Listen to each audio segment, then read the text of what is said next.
Hello, comic creators. Welcome to the first part of our two-part wrap-up of the 2022 Comics Connection video lesson. This presentation is designed to help everyone see what kind of information is currently available on the Comics Connection learning platform to help you navigate the industry maze. Hopefully, once you see what's available, you'll go back to these lessons whenever you need to understand a particular facet of the comic book business. Now, all the video lessons I'm about to go over are currently available to Comics Connection members at the website on the screen. As you know, the live lessons occur about twice a month on Monday nights and consist of a 15 to 20-minute presentation, followed by a live question and answer session. You can't make it to the live class, the video will always be available a few days later, usually by Friday afternoon. Now, the first lesson starts at the beginning of the process, when you decide you want to publish comics. This lesson explores the fundamental reasons creators have for making comics. It compares comics to other forms of narrative art to understand more of the positives and negatives on both sides. Finally, try to understand what it means to be successful in comics and how that definition that you create impacts all of your business decisions later. The next two lessons focus on getting freelance talent for your book. Lesson 2 establishes the legal definition for work for hire, explains the economic reality of work for hire for both publishers and freelancers, explores all the different freelance roles that exist for comics, and offers some suggestions for preparing your comic to utilize freelance talent. Now, lesson 3 talks about the ways of finding potential talent for your book. It looks at some of the techniques for selecting the right people from all the available options and the motivations of freelancers in terms of page rates and other milestones. Finally, it talks about making offers with term sheets and wraps up with the basic framework of a work-for-hire agreement. Lesson 4 defines the creator-owned publishing model and compares it to other types of publishing contracts. It also explores the positive and negative aspects of creator-owned deals, as well as the different types of creator-owned deals normally available to aspiring creators. Finally, it looks at how to go about finding a publisher willing to offer you a creator-owned deal and what you should look for in any contract that you're considering.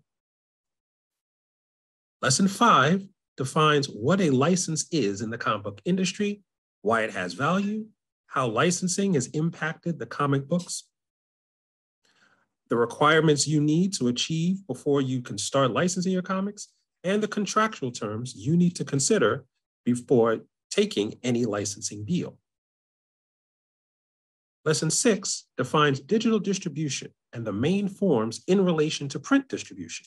We look at the benefits and challenges that come with digital, the various revenue models, and how to select the right partners.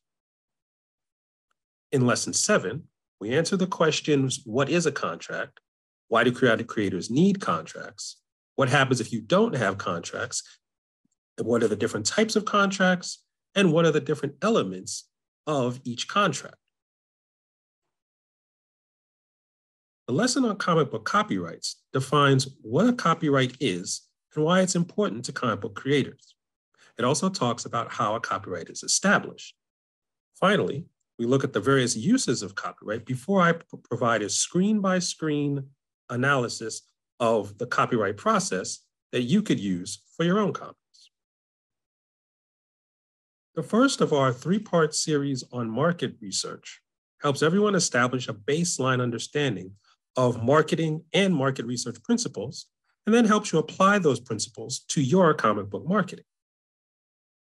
The next lesson builds upon our prior discussion and applies those market research concepts to a specific comic. It starts with an overview of the process and then introduces a historical comic to use as an example. It goes through the process of breaking down the book, conceptualizing the ideal reader, and applying a specific example of competition. It finally provides an exercise to help you find readers, connect with them, and transform them into true fans.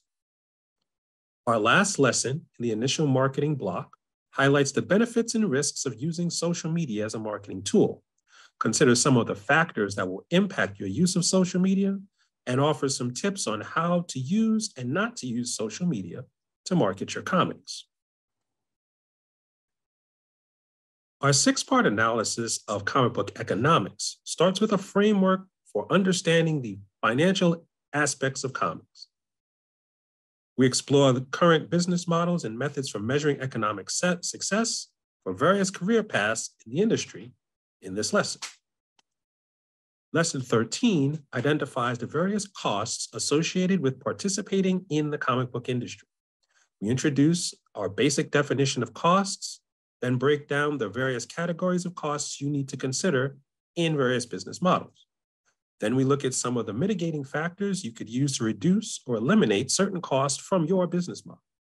After that, we apply the cost categories of the business models that we talked about in lesson 12 before we get into a general discussion of risk tolerance and managing the emotional impact of costs on your comic book career. Lesson 14 explores all the different ways intellectual property can generate revenue in the comic book industry. We start with a review of our basic definitions and then spend the majority of our time looking at how each of the industry business model investigate how they make money.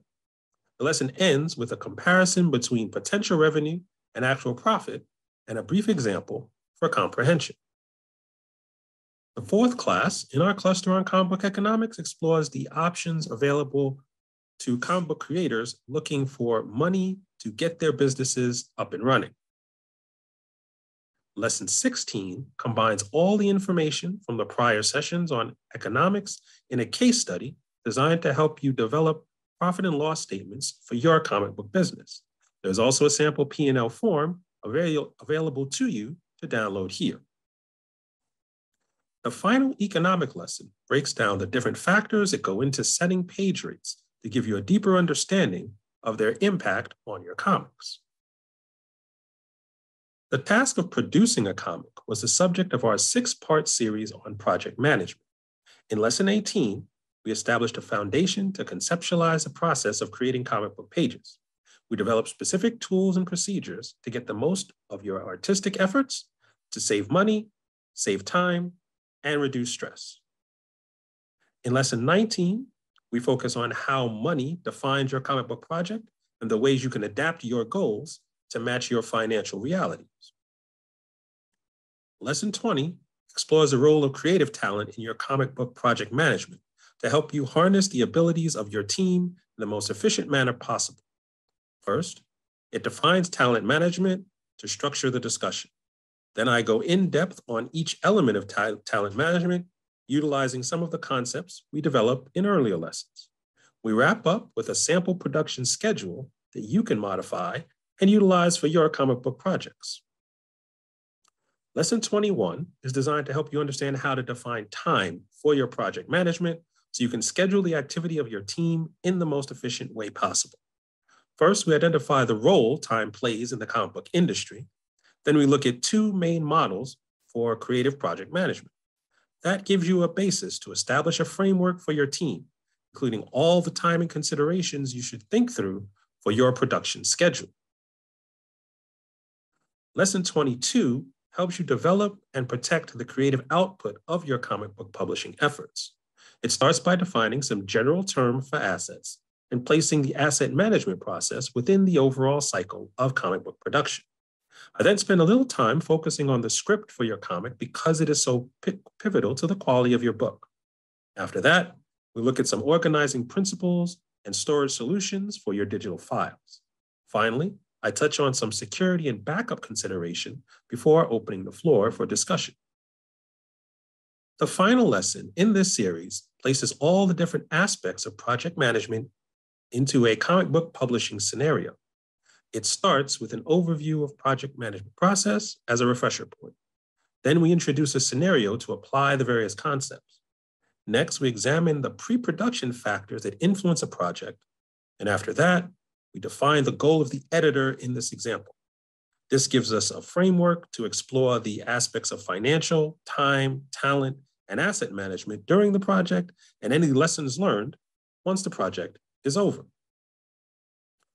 In our next lesson wrap-up, I'll review all our classes on comic book conventions, exploring the different distribution model, and provide an overview of all the expert interviews currently available on the Comics Connection platform.